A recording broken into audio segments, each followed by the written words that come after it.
We have a very special Ask GCN Anything for you this week because we've actually got a proper expert here with us. This is Professor Louis Passfield, who was the head of sports and exercise sciences at Kent University for over 10 years and has over 25 years of experience in exercise physiology, specifically in cycling. So thank you very much for joining us. And thank you for not saying it's 30. Yeah. Indeed, and you actually tested me, Louis, way back, I think it was in 1992 or 93 as well, so we go back a little bit as well. Was that the last you had to do of you? Pretty much, that was it. Yeah. Here's your results. Never seen Sorry. him since, apart from the other day when he tortured me in an altitude tent. But anyway, moving on. Yeah, we've got our first question straight away from Matt Watson, who asks, is there any correlation between squatting heavy weights in the gym, i.e. more than your body weight, and increasing power max power on the bike, for example, in sprints? And can it also help improve your functional threshold power? Well, there's two questions in there, and the answer is yes and no. So you would expect that heavy squats would help with your sprint power, actually. So particularly if you can combine some strength training in the gym and translating that on the bike into your sprint performances as well. So not just the squats on their own, but the sprinting on the bike too, to use that extra muscle you can generate. In terms of FTP, it's less clear that there's a real benefit there, although there's some interesting work from Norway where they suggest that some strength training can help with your efficiency, but it's a different style of training there. You're not necessarily doing these big, heavy lifts. But so a clear yes and no from that one. So if you're somebody that's not interested in sprinting at all, you're more of a climber type person, are you saying to steer clear of the gym, or there is potentially still some benefit to strength training in a gym? I think I would say with the elite cyclists, we're seeing more and more they're doing gym work regardless of what their disciplines are, but the nature of that changes. So a real benefit for sprinting, where you want the big muscle mass that you get from heavy weights, and the fact that you're squatting more than your body weight means you can apply more force through your muscles and train them to sprint better. For something like FTP, it's about sustaining a power output over a longer period of time. And there, the strength training you're trying to develop is one more about efficiency, so it's a different type of technique. It's not the same heavy squats. Okay. Because we're seeing people like Brad Wiggins and a lot of the endurance squad using pushing big weights, but that's generally to generate a lot of torque for the start, isn't it? Exactly. Yeah. So I mean, these guys in the team pursuit, they're getting off the line so quick now. They're going away like sprinters. Yeah. So they're increasingly changing their training to reflect that a little more as well. Good stuff. Very interesting. Well, next up, we've got this question from David Ogg. I noticed that I'm able to put out more power on a climb for the same perceived effort than on the flat. Why do you think this is?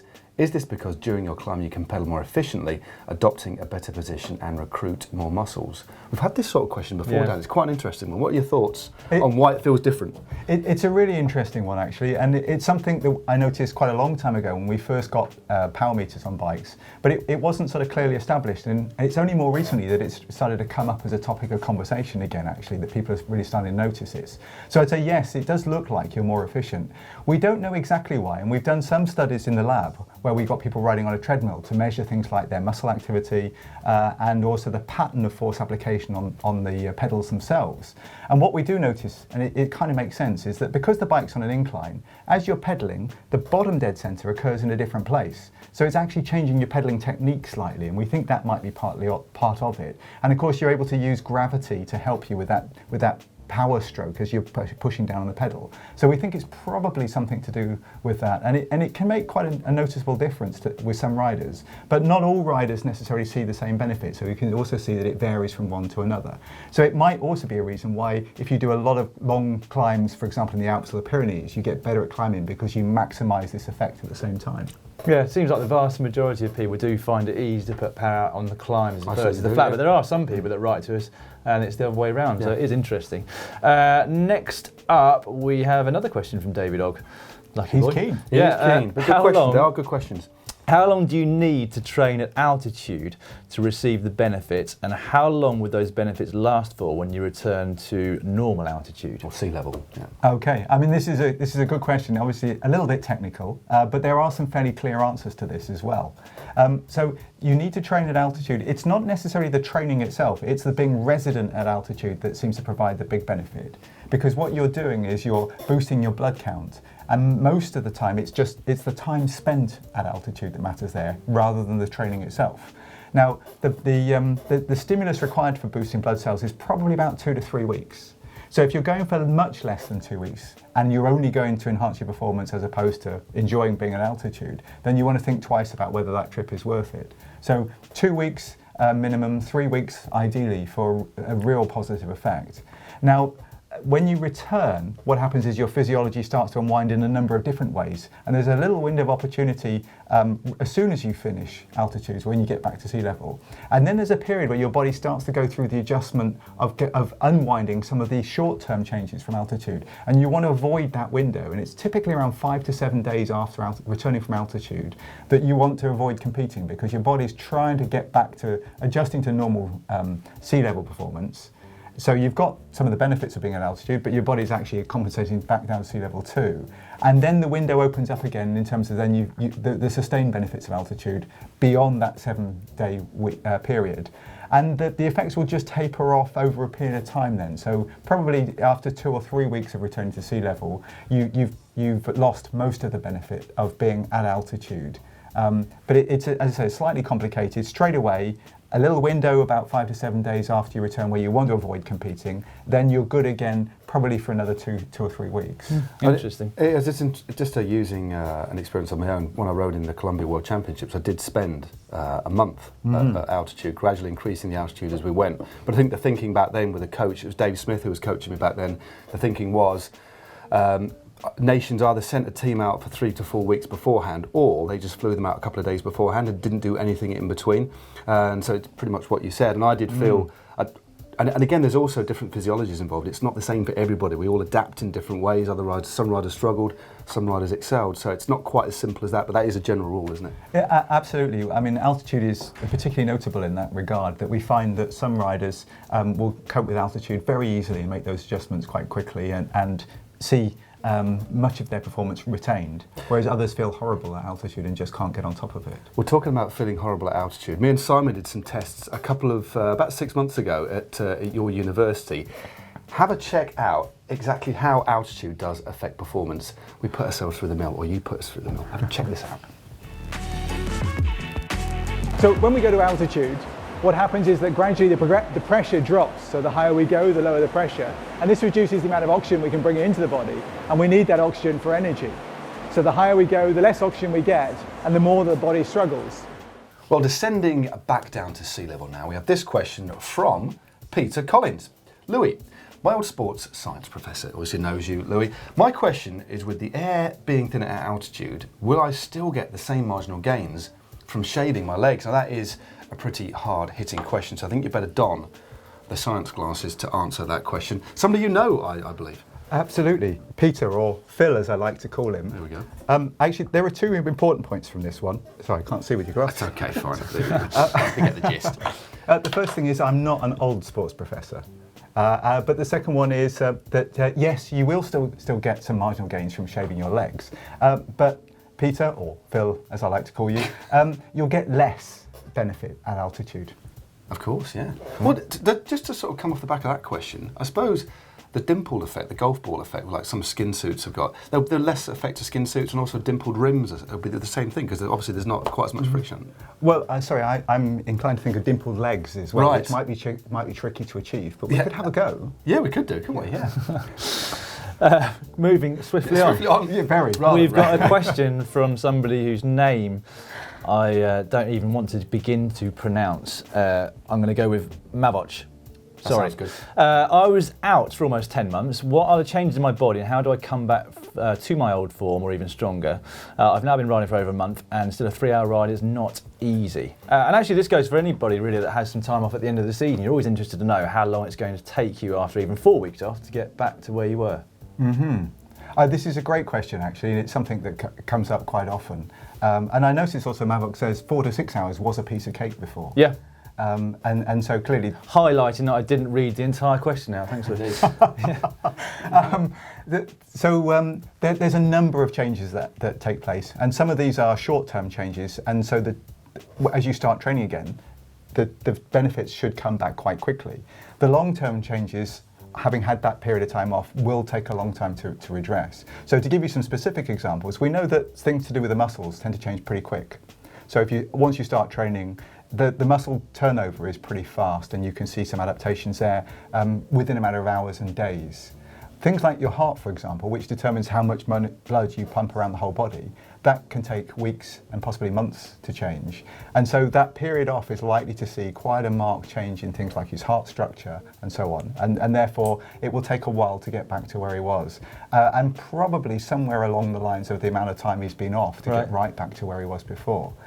So initially, you should expect to see some changes which happen quite quickly. But those long-term changes, it unfortunately, it will take a while. And that's why, although you could do 4 to 6 hours, I mean, for most people, the 3-hour ride is still pretty respectable. It's just when you're used to doing 4 to 6 and having a piece of cake, then 3 is just nowhere near as good enough. It's an interesting one. I'm not sure how you felt, Matt, at the end of the season, but when I was riding, 20, 25 hours a week and doing a lot of racing, those 3 weeks at the end of the season, when I got back on the bike, I felt awful. Heart rate, absolutely awful. Like really raised heart rate, breathing was really uncontrolled, and I wasn't even going that fast. It's almost like the more you have been doing, the more effect you seem to have from a small period of time off. Absolutely. I mean, the good news is there have been studies where they've looked at this. There's some classic physiological studies where they made people lie in bed for weeks and weeks, 10 weeks, and then measured their fitness before and measured their fitness after the 10-week bed rest, and then followed their training back again.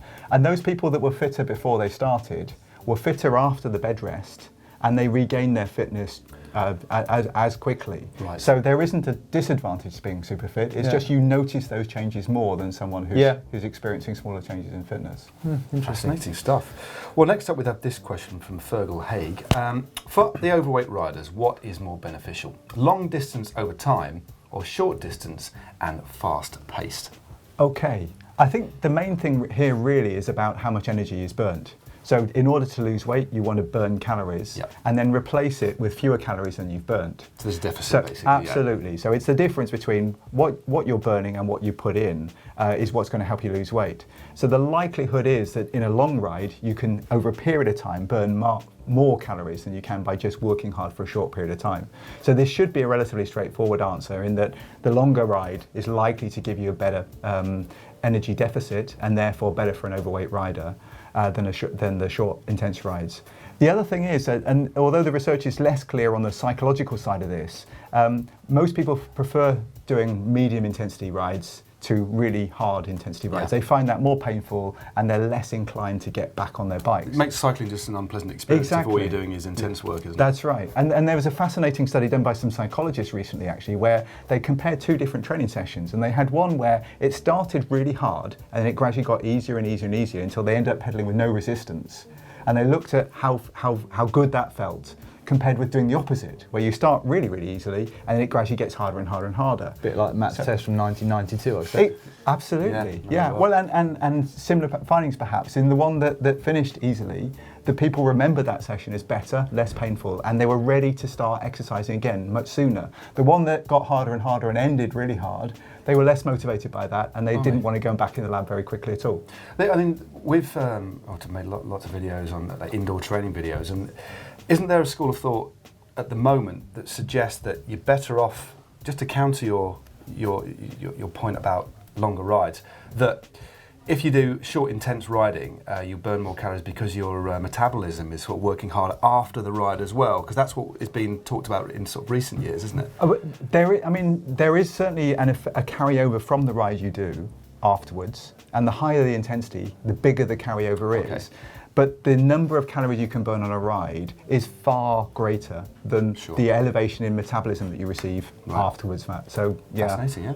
Well, it's worth experimenting with anyway to see what works best for you, because weight can make a huge difference when you're on a long climb, as Matt and I found out in Andorra in the middle of 2016, where we experimented with body weight differences on a climb. That was a hot day, wasn't it? Yeah.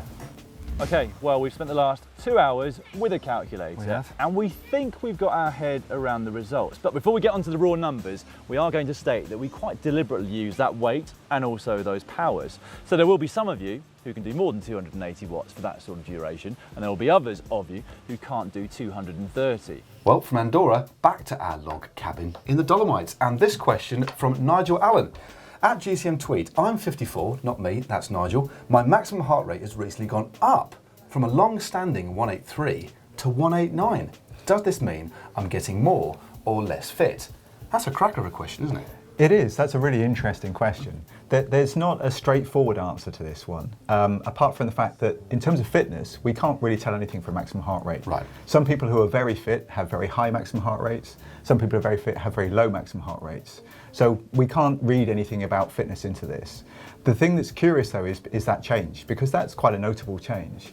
My suspicion is that there's either something physiological going on there around the training, but normally you'd expect to see a decreased heart rate as a response to training, not an increase. The other thing is if the weather or something like that has changed. So for example, if you get a hot spell, you can often find you're running 5 beats higher. And so it may just be a change in the weather.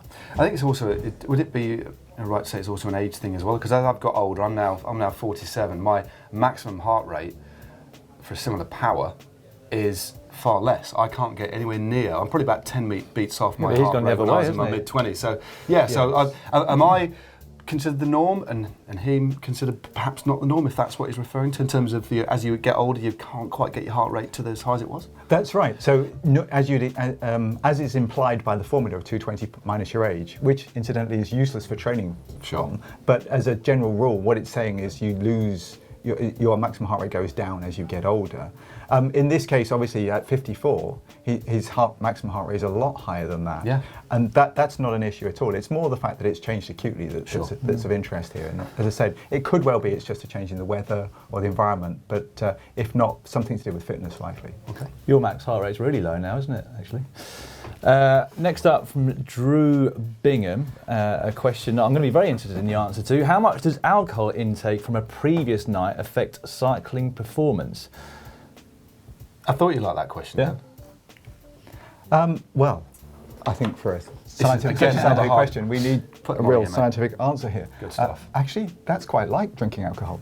Thank you. Big goggles. I need 1.75, man. Give it a rest. It does make a difference. So one of the things we know, for example, is that when you exercise, you use up muscle glycogen, and alcohol consumption post-exercise slows down that process, so you don't recover as quickly if you take in alcohol afterwards. Having said that, small amounts of alcohol can be used in rehydration, and they don't have a particularly deleterious effect.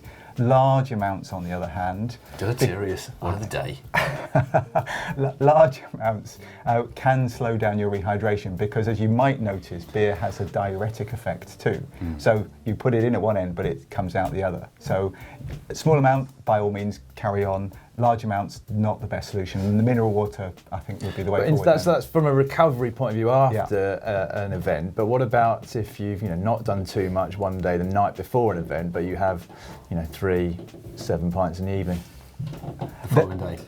Then I think this is a different kind of endurance challenge. That Have you actually done any? I mean, I'm interested, and maybe this could be a challenge going forward. No guarantee. I think we should do a video on this. Have you done any tests on the effects of alcohol on performance directly? I personally haven't, Right. but those studies have been done. Okay. But in terms of cycling performance, though, I'd need to go back and study the literature because it's not a question that I get asked seriously that often.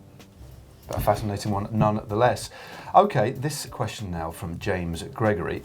How can you stop cramping whilst riding? I did a 75-mile ride 2 weeks ago, and at about 60 miles, I started to cramp around my knees, which is a little bit unusual. I went through 3 700ml bottles beforehand. Should I drink more? Well, James, we don't have any muscles around our knees, but I presume you mean just above the knees is where the cramping is, and I know that feeling very well. It's very painful. Unfortunately, as scientists, we still don't know what causes cramp. Right. So it's hard to be really categoric about this. And so my answers come more from experience. And actually, you guys probably have as much to contribute to this answer as I do. One of the things we notice is when people haven't trained heavily for a while, and then they do some heavy training, that's often when the cramping comes on. Got that a few times recently. Classically, first race of the season, that kind of thing. So it's the unaccustomed, stressful exercise that seems to be one of the triggers for cramp. So in those circumstances, just more training, more racing, and it will gradually disappear. The other situation where you often find riders struggling with cramp is when it gets hot and they're not used to it. And so there's a suggestion that it might be something to do with fluid or electrolyte balance. And again, as you accumulate exposure to the heat, so you get more used to riding the heat, the cramping seems to diminish in those circumstances too. The drinking side, the suggestion is that actually if you take a little bit more fluid and perhaps even add some electrolytes, that might help. The evidence for that is less clear cut, but it's going to make you feel good. I've heard a friend of mine, Mike, back in the day, he suffered from cramp quite a lot, and he read somewhere that quinine actually helped with cramp. And so he used to take, I think it was soda water with him on a ride, and it actually stopped. Do you know anything about that? So yeah, quinine apparently. Tonic? Yeah, tonic water, sorry, yeah. And bitter lemon, they both have quinine in. Again, this is one of those suggestions that goes way, way back, and there isn't any categoric evidence to suggest that you can clear it in that way. As I say, part of the problem is we don't actually know what causes cramp in the first instance, so it's not being able to pin down why it happens. We can't be so prescriptive on how to get rid of it either. And it's really down to you guys saying, well, when I've experienced it, it's been under these circumstances, and these are the things that seem to make a difference. I was fortunate actually. I didn't used to experience cramp very much at all. In fact, for many years, I just thought cramp was aching legs until it actually happened to me for the first time. Then you know about it. That's then you do know about it. Yeah. I have a great story about a young cyclist who I was coaching for a while, who got cramp while sitting in his friend's house on the sofa. Unfortunately, the friend's dog was sat in front of him, and as he cramped, he shot his leg forward and knocked the dog out. Sorry, we understand the dog is fine now.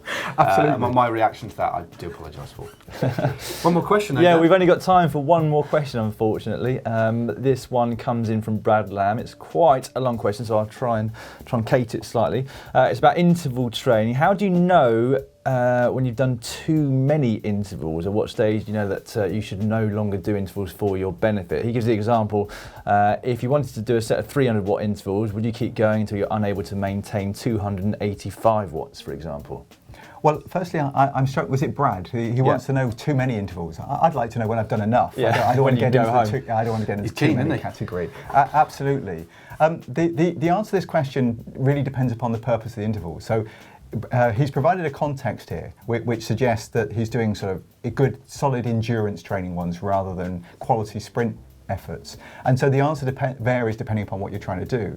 So if we take the simplest example, you're doing intervals because you're trying to accumulate power output at a really high sprint level performance.